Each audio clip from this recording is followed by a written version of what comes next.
بسم اللہ الرحمن الرحیم۔ السلام علیکم ورحمۃ اللہ وبرکاتہ۔ ناظرین کرام، اسلام کی بنیادی باتیں حصہ 2 میں ہم آپ کو خوش آمدید کہتے ہیں۔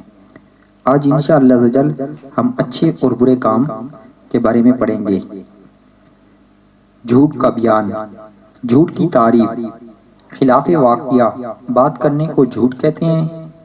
ہمارے معاشرے میں جھوٹ اتنا عام ہو چکا ہے کہ اب اسے معاذ اللہ برائی ہی تصور نہیں کیا جاتا۔ ایسے حالات میں بچوں کا اس سے بچنا بہت دشوار ہے۔ ہمیں چاہیے کہ اپنے بچوں کے ذہن میں بچپن ہی سے جھوٹ کے خلاف نفرت بٹھا دیں تاکہ وہ بڑے ہونے کے بعد بھی سچ بولنے کی عادت کو ہر حال میں اپنا کر رکھیں۔ جھوٹ کی سزا۔ اللہ عز و جل کے پیارے حبیب صلی اللہ تعالی علیہ وآلہ وسلم نے ارشاد فرمایا، جب بندہ جھوٹ بولتا ہے تو فرشتہ اس کی بدبو سے 1 میل دور ہو جاتا ہے۔ جو کسی پر احسان کرتا ہے اس پر بھی احسان کیا جاتا ہے، اور جو کسی کے لیے برا چاہتا ہے اس کے ساتھ بھی برا ہی معاملہ ہوتا ہے۔ جو جھوٹ بول کر دوسروں کی تباہی و بربادی چاہتا ہے وہ خود تباہ و برباد ہو جاتا ہے۔ اچھے کام کا اچھا نتیجہ اور برے کام کا برا نتیجہ، جیسی کرنی ویسی بھرنی۔ اللہ عز و جل ہمیں جھوٹ جیسی بیماری سے محفوظ فرمائے، آمین بجاہ النبی الامین صلی اللہ تعالی علیہ وآلہ وسلم۔ دیکھے ہیں یہ دن اپنی ہی غفلت کی بدولت، سچ ہے کہ برے کام کا انجام برا ہے۔ اللہ عز و جل کا ارشاد گرامی ہے، بل نقذف بالحق علی الباطل فیدمغوہ۔ ترجمہ کنز الایمان، بلکہ ہم حق کو باطل پر پھینک مارتے ہیں تو وہ اس کا بھیجا نکال دیتا ہے۔ جھوٹ اور خدا کی ناراضگی۔ پیاری مدنی منو، جھوٹ کے بے شمار نقصانات ہیں۔ ایک نقصان یہ بھی ہے کہ جھوٹ بولنے سے اللہ عز و جل ناراض ہو جاتا ہے، جیسا کہ فرمان باری تعالی ہے، لعنت اللہ علی الکاذبین۔ ترجمہ، جھوٹوں پر اللہ کی لعنت۔ ایک بزرگ نے حضرت سیدنا حسن بصری علیہ رحمۃ اللہ القوی سے ارشاد فرمایا، اے ابو سعید، میں نے رحیم و کریم پروردگار کی نافرمانی کی تو اس نے مجھے بیماری میں مبتلا کر دیا۔ میں نے شفا طلب کی تو اس نے شفا عطا فرمائی۔ میں نے پھر نافرمانی کی تو دوبارہ بیماری میں مبتلا ہو گیا۔ پھر گناہوں کی معافی طلب کی اور صحتیابی کی دعا مانگی۔ اس پاک پروردگار نے مجھے شفا عطا فرمائی۔ میں اسی طرح گناہ کرتا رہا اور وہ مجھے معاف کرتا رہا۔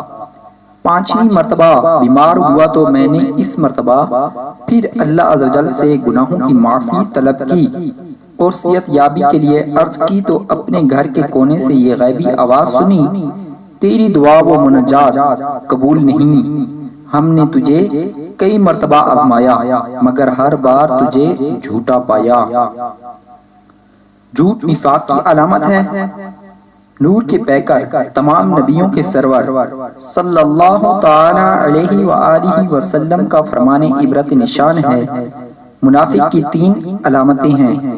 نمبر 1، جب بات کرے تو جھوٹ بولے۔ نمبر 2، جب وعدہ کرے تو پورا نہ کرے۔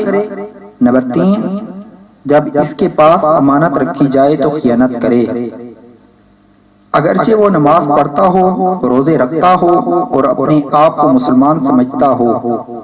مفسر شہیر حکیم الامت مفتی احمد یار خان نعیمی علیہ رحمۃ اللہ حنان ایک جمع فرماتے ہیں کہ جھوٹ تمام گناہوں کی جڑ ہے۔ گالی دینے کی سزا۔ اللہ عز و جل قرآن مجید میں ارشاد فرماتا ہے، قد افلح المؤمنون مؤمنون الذین هم فی صلاتهم خاشعون والذین هم عن اللغو معرضون۔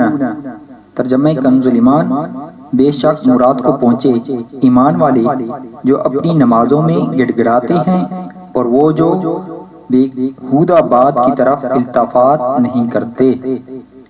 پیارے مدنی منو، دیکھا آپ نے اللہ عز و جل اچھی بات کرنے والے کو پسند فرماتا اور بری باتیں کرنے والے کو ناپسند فرماتا ہے، مگر بدقسمتی سے آج کل گالی گلوچ اور گندی باتیں بہت زیادہ عام ہو چکی ہیں۔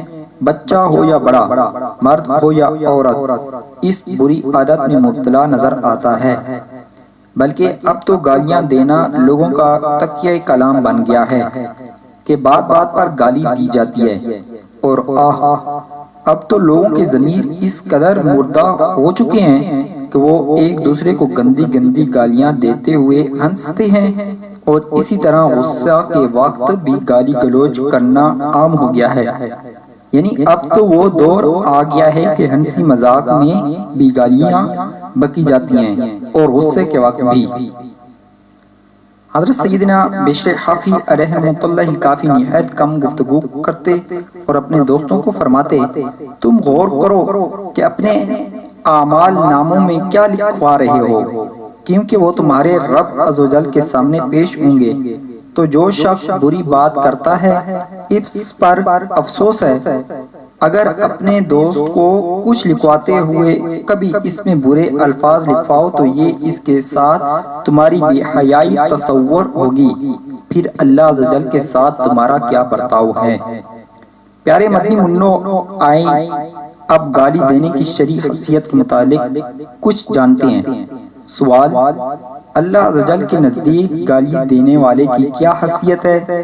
جواب: اللہ عز و جل گالی دینے والے کو ناپسند فرماتا ہے اور اپنا دشمن جانتا ہے۔ سوال: سرکار مدینہ صلی اللہ تعالی علیہ وآلہ وسلم نے گالی دینے والے کے بارے میں کیا ارشاد فرمایا؟ جواب: سرکار مدینہ صلی اللہ تعالی علیہ وآلہ وسلم نے ارشاد فرمایا، فحش گوئی یعنی گالی و بیہودہ باتیں کرنے والے پر جنت حرام ہے۔ سوال: بزرگان دین کی جب کوئی گالی دیتا تو وہ اس کے ساتھ کیا سلوک کرتے؟ جواب: بزرگان دین کو جب کوئی گالی دیتا تو وہ غصہ نہ کرتے بلکہ اس کے لیے دعائے خیر فرماتے اور حسن اخلاق کا مظاہرہ کرتے۔ گالی دینے کا شرعی حکم کیا ہے؟ جواب: گالی دینا ناجائز و گناہ ہے۔ سوال: لڑائی جھگڑے میں گالی دینا کیسا ہے؟ جواب: لڑائی جھگڑے میں گالی دینا منافق کی علامت ہے۔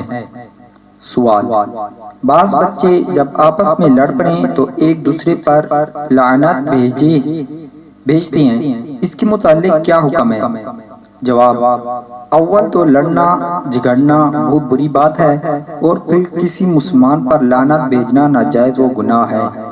حدیث پاک میں ہے کہ مومن پر لعنت بھیجنا اسے قتل کرنے کی طرح ہے۔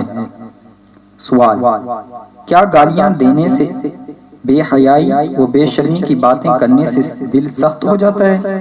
جواب: جی ہاں، گالیاں بکنے، بے حیائی و بے شرمی کی باتیں کرنے سے دل سخت ہو جاتا ہے اور بدن سست رہتا ہے، نیز رزق میں تنگی ہوتی ہے۔ سوال: بعض لوگ زمانے کو برا بھلا کہتے ہیں، اس کے بارے میں کیا حکم ہے؟ جواب: زمانے کو برا کہنا ایسا ہے جیسے اللہ عز و جل کو برا کہنا، لہٰذا زمانے کو برا نہیں کہنا چاہیے۔